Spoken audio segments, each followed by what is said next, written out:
pemberian sembako, kemudian juga untuk Iya, tarif listrik juga tidak dikenakan PPN dan lain iya, sebagainya begitu nih, iya, apalagi untuk yang ini kan akan berlaku terlebih dahulu untuk 2 bulan pertama ya di tahun ini begitu. Nah, apakah nanti ke depannya juga akan ada evaluasi?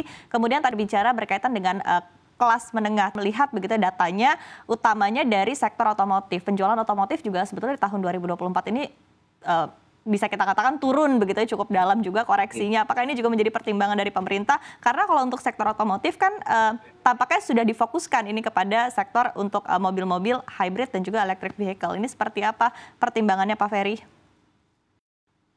iya. Pertama, insentif ini sebagaimana disampaikan oleh Pak Menko itu berlaku mulai 1 Januari Mbak Iva. Mhm. Sampai dengan tadi sesuai dengan jenis masing-masingnya sampai dengan di 2025 gitu ya.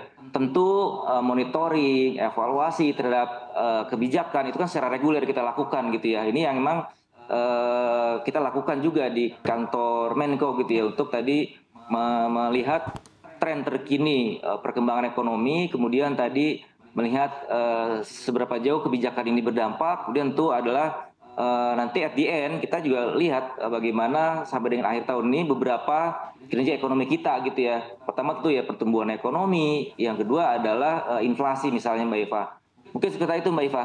Oke, baik Pak Ferry. Kemudian tadi ada yang ingin Anda sampaikan begitu terakhir tadi berkaitan dengan terakhir Anda sebutkan begitu berkaitan dengan pemberian insentif mungkin untuk yang pada yang gaji sekitar 10 juta.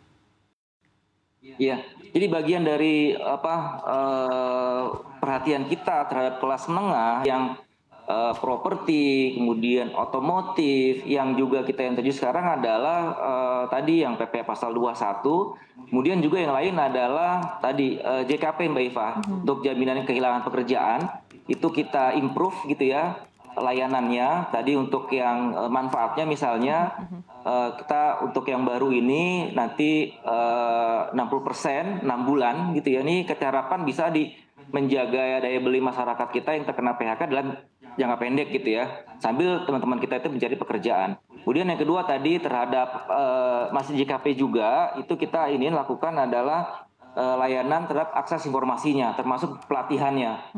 Jadi dalam jangka waktu 6 bulan kita support manfaat dalam bentuk manfaat tunai. Kemudian untuk membantu mereka dapat akses pekerjaan juga kita support dalam informasi atas pekerjaan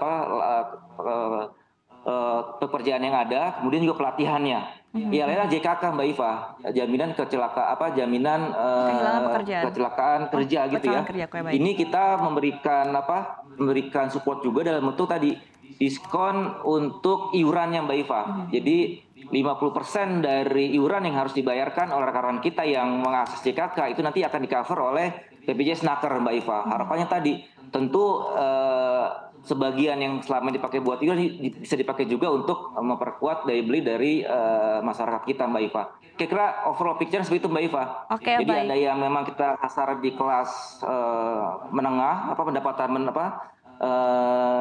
rendah gitu ya, kemudian UMKM dan kelas menengah. Oke. Ini kalau kita lihat masing-masing itu punya kontribusi yang erat gitu ya, apakah dengan serapan tenaga kerja, kemudian pertumbuhan ekonomi, juga termasuk inflasi Mbak Iva. Baik, baik. Baik Pak Ferry, Anda belum menyebutkan kartu prakerja begitu. Apakah kebijakan ini akan dilanjutkan juga pada tahun depan begitu? Seiring dengan ini merupakan Mungkin salah satu nanti program unggulan nanti sebelumnya. pengumumannya akan dilakukan tersendiri Mbak Iva untuk yang prakerja. Tapi memang di dalam desain kita salah satu yang kita dorong juga adalah pemanfaatan kartu prakerja Mbak Iva. Tapi detail nanti akan ada pengumuman tersendiri Mbak Iva. Oke,